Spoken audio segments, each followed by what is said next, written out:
uma palavra na Bíblia onde Jesus fala a respeito de algo interessante, que é o imposto. Lá em Mateus, capítulo 17, versículo 24. Aí eu vou fazer uma pergunta para você.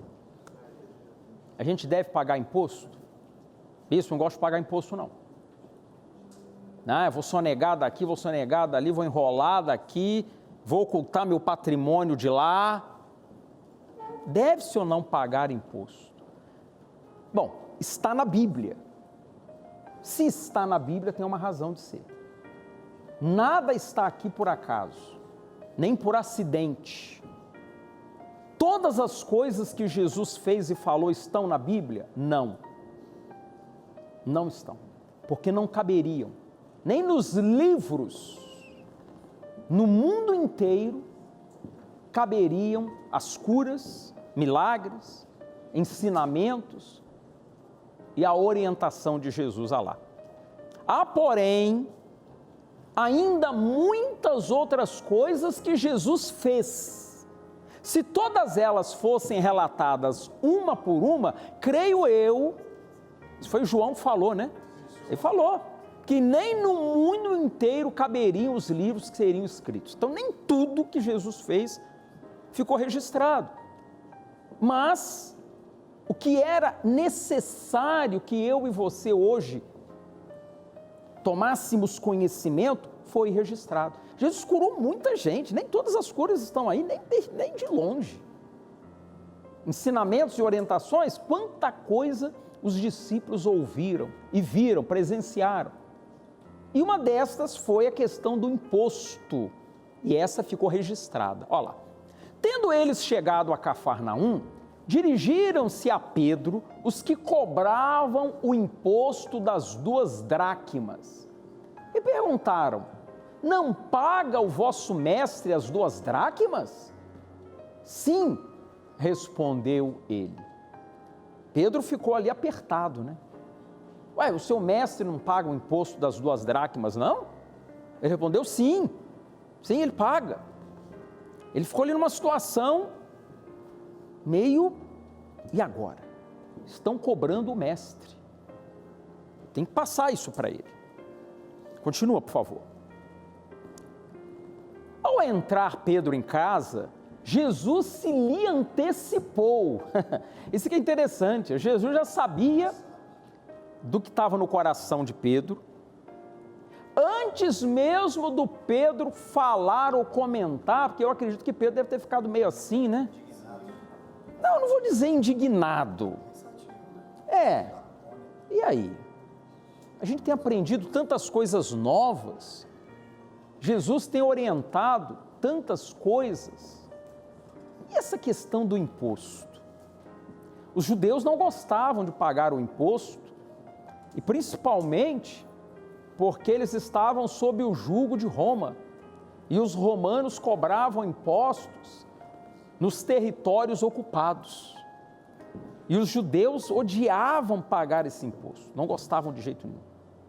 Reclamavam, inclusive os cobradores de impostos eram vistos com maus olhos. Mateus, por exemplo, um dos discípulos de Jesus, era cobrador de imposto, e era uma classe bem mal vista. Você vê que Jesus, ele, no seu seleto grupo de discípulos, tinha pescador, tinha coletor de impostos, né?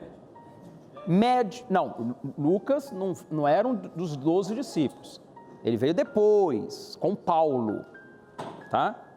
Ali você tinha agricultores, ali você tinha administradores, né? Pessoas de várias, e tinha um que era ladrão ainda, né? O tesoureiro lá, cuidava das finanças lá, que gostava de pegar o que, né? Não era uma pessoa bem intencionada. Então tinha todo tipo de gente ali, ó. Era um grupo bem diferente, assim, eles não eram unânimes em suas posições. Tinha um zelote, que o zelote, por exemplo, Simão o zelote, ele era de uma... Grupo radical. Era um grupo extremista, bem colocado, né?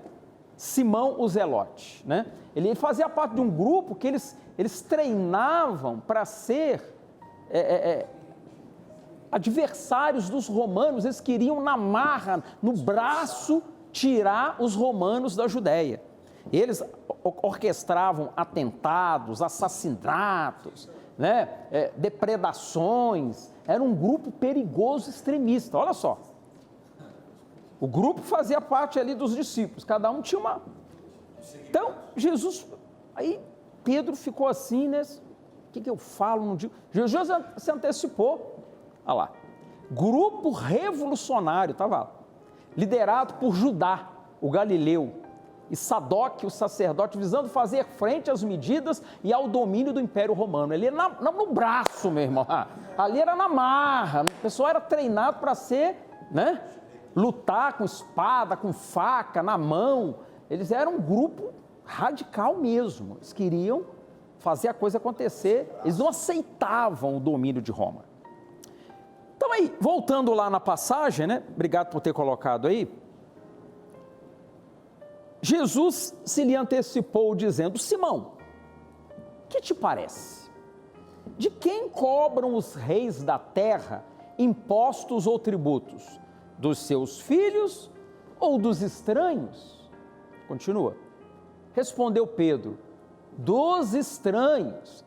Jesus lhe disse: logo estão isentos os filhos. Então ele falou: ó, já que é assim, então os filhos estariam isentos, não é verdade? Mas, para que não os escandalizemos, olha só, Jesus estava preocupado com o quê? O escândalo. Você que deve não paga. Você que tem mania de comprar as coisas e não gosta de pagar. Você que não gosta de pagar o imposto, você que não gosta de andar na lei. Ah, eu não concordo com isso. Jesus falou: ô Pedro, você concorda com isso? Não, não concordo. Aí Jesus virou para ele e falou: então tá bom, então a gente não paga o imposto. É isso? Não, não. Para que não os escandalizemos, vai ao mar, lança o anzol, e o primeiro peixe que fisgar, tira-o, e abrindo-lhe a boca acharás um estáter, uma moeda até maior do que a dracma. Toma-o e entrega-lhes por mim e por ti. Ou seja, paga o imposto por mim, paga o seu também, Pedro. Você está devendo o imposto. Senão Jesus falaria: vai lá e paga por mim, ponto final.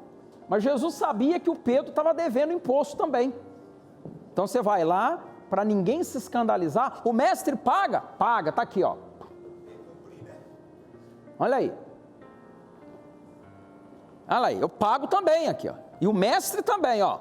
Agora não sei se na ordem, né, como é que o Pedro chegou. Não, eu vou pagar meu imposto aqui, ó. E eu vou aproveitar, vou pagar o de Jesus também. Quem providenciou o recurso foi Jesus, né? Então a ordem seria, ó, tô pagando o de Jesus, ó, e o meu também, ó, você também, Pedro? Eu também. Ih, rapaz, o Pedro, realmente, o Pedro tá devendo aqui, ó. Deixa eu ver aqui. Ih, rapaz, não, então tá bom, tá quitado aqui, ó. Tá pago do mestre e tá pago o seu. Aí eu te pergunto, Jesus sendo o dono de tudo, precisava pagar imposto? Não precisava. Ele não precisava pagar imposto de absolutamente nada. Ali, o bispo Danilo, a gente vê que Jesus, ele agiu muito corretamente. Ele era e é o dono de tudo. Tá? E não precisava pagar imposto nenhum. Ô Pedro, vai lá, fala com eles que eu não vou pagar imposto, coisíssima nenhuma. Mas você paga o seu. Não. Paga o meu e paga o seu também. Então, mostra claramente que Jesus não era marginal. O que é marginal? Que via a margem da lei. Ele obedecia à lei. Aliás, a Bíblia fala que ele veio para cumprir a lei. Não foi? Ele veio para cumprir a lei. Dá o exemplo. Olha lá. Não vim para revogar, vim para cumprir. Olha lá. Não penseis que vim revogar a lei, ou os profetas. Negativo. Não vim para revogar, vim para cumprir. Então ele veio cumprir a lei. A lei. Ah, mas essa lei aí, bispo, é a lei de Roma. Fica na sua. E paga o imposto também. Ele pagou. Então ali, bispo Danilo, ele estava preocupado com o quê? Eu não vou escandalizar ninguém e nem dar motivo para as pessoas amanhã falarem, está vendo, Jesus não pagou imposto, eu também não vou pagar. Então essa desculpa nem eu nem você podemos usar. Temos que cumprir a lei, goste você ou não, concorde você ou não com a lei, você tem que cumpri-la. Estamos debaixo da lei aqui na terra, tá? E ele cumpriu a lei, está ali, ó. Então, Jesus foi perfeito, ó bispo, em tudo o que ele fez, em todas as suas atitudes. A paz, bom dia. Muito bom dia, a paz, bispo Jorge, a todos que seguem acompanhando a programação. E de fato, bispo, ele estava sim preocupado com o bom testemunho, e não só dele, mas também de todos aqueles que o acompanhavam, né? O Senhor Jesus, ele poderia muito bem, sendo mestre, né, e dono de tudo, de todos, poderia falar assim, mas eu penso assim, eu acho assim, mas pelo contrário, ele estava ali disposto a cumprir a lei, para deixar o exemplo, para que todas as pessoas possam também cumprir a lei. Essa pessoa que nos acompanha agora, independente quem seja, né, raça, cor, religião, grau social ou de instrução, essa pessoa tem que se atentar que a partir do momento que ela resolver cumprir a lei, cumprir a palavra do nosso Deus que é bom e poderoso, tudo na vida dela certamente vai prosperar e vai dar certo, né, bispo? Agora, interessante, quem ficou sabendo disso? Que Jesus não pagou, que Jesus, aliás, pagou imposto. Quem ficou sabendo? Não, que ele pagou o imposto dos discípulos. Pedro. Pedro? Mas esse evangelho aqui é de quem? Mateus. O cobrador, né? O cobrador. Olha que coisa interessante. Eu não sei, pelo que eu estou vendo aqui, essa passagem do imposto só tem no livro de Mateus. Quer dizer, Mateus, ele era cobrador de impostos, né? Perdão. Então, não, ele era o cobrador. Isso aí você pode ter certeza que ele pagava o imposto dele. A questão é, por que Mateus ressaltou isso com a permissão de Deus? Ele levou o testemunho, né, bispo? Exatamente. Ele levou o testemunho. Porque quem ficou sabendo ali da história só foi Pedro e Jesus. Sim. Os demais discípulos, mas por que João não fala disso? Marcos não fala disso? Lucas, que veio depois, né? Verdade. Não fala disso. Mas coincidentemente, o cobrador de impostos. Porque ele, a gente entendeu, ele que viveu aquilo na pele, a revolta dos judeus, na hora que ele coletava o imposto, você acha que as pessoas iam pagar o imposto com satisfação? Ia com raiva, brigava com ele, xingava a família dele, aquela coisa toda, não é possível, isso e aquilo outro e tal. Então ele conviveu na pele. Quando ele ficou sabendo que Jesus pagou o imposto, ele falou, peraí, eu tenho que registrar isso aqui. Se admirou, né? Eu tenho que registrar. Olha só, a gente não pode ficar revoltado. Mas eu não tenho dinheiro. E Jesus tinha dinheiro? Pedro tinha? Não, usou a fé e a fé trouxe o recurso. Não faltou nada para eles. Jesus usou a fé e falou, Pedro, vai lá no mar, joga lá o anzol. Vai pegar o peixe ali, o dinheiro para pagar o imposto está lá. Então, você também vai usar da fé e você vai ter condição de pagar o imposto. Pagar o imposto. Não ficar devendo nada. Aí, eu não sei se eu cortei o raciocínio do senhor, mas ali se cumpriu a lei. Não se escandalizou ninguém, não se deu motivo para ninguém falar nada de Jesus. Você pode observar que até quando Jesus foi preso e trouxeram várias acusações falsas contra ele, ninguém o acusou de não pagar o imposto. Exatamente. Não. Ninguém poderia chamar Jesus de, como diz ali o bispo Edson, de caloteiro, que não paga imposto, que sonega. Jesus foi acusado de muitas coisas que ele não fez. Aquilo ali foi um circo, uma armação. Falácias, mas ninguém acusou Jesus de quebrar a lei de Roma. Tá vendo? Tem que crucificar mesmo, porque isso aí nem imposto paga. Em momento não deu espaço. Não é isso? Exatamente, ele não deu motivo nenhum, né? O que falaram do Senhor Jesus eram falácias, não tinha nenhum embasamento. E o senhor vê, bispo Jorge, que o Senhor Jesus, ele se preocupou exatamente em mostrar para as pessoas que aqueles que querem obedecer ou seguir à risca a vontade do Pai, a lei de Deus, esses Deus entra com provisão. A partir do momento que a pessoa se dispõe a obedecer, a provisão de Deus chega e vai chegar na vida de todos. Então você vendo, a preocupação com o escândalo, Jesus, ele não deu motivos para escândalo. Então você também não pode, nem eu. Temos que andar corretamente, pagar o que devemos, andar com a cabeça erguida. Tem um imposto, é injusto ou justo, paga. Deus vai te abençoar, porque você está obedecendo a lei. A lei dos homens, aqui na terra, tem que ser obedecida também. Aliás, Paulo fala que nós não devemos sofrer como malfeitores, né? Como pessoas que fazem o mal. Eu fui preso, Jesus também foi. Peraí, você foi preso porque você roubou, porque você fez isso, fez aquilo outro. O cristão não deve sofrer. João Batista foi preso também, Jesus foi preso, muitos outros profetas foram presos, mas por crimes cometidos? Não, de jeito nenhum, pela palavra, pela pregação. Olha lá, não sofra, porém, nenhum de vós como assassino ou ladrão, ou malfeitor, ou como quem se intromete em negócios de outrem. Mas se sofrer como cristão, não se envergonhe disso, antes glorifique a Deus com esse nome. Então, é isso, o exemplo.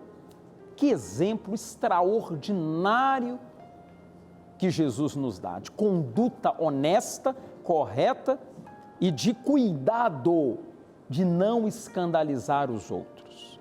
Tem gente que não está nem aí, escandaliza mesmo, sabe? Não mede as consequências das suas palavras, das suas atitudes, né? E escandaliza, tira pessoas do reino dos céus. Coisa triste, Jesus nunca fez isso, muito pelo contrário. Andou corretamente, de forma ordeira. E de forma ordeira é que nós devemos viver, né? Não, palavra bacana. Eu, particularmente, muito interessante, e até essa questão, eu nunca tinha observado isso. Essa passagem só está no livro de Mateus, exatamente do ex-cobrador de impostos, né? Que bacana, né? Tudo na Bíblia, né? Se encaixa de uma forma assim extraordinária, de uma forma perfeita.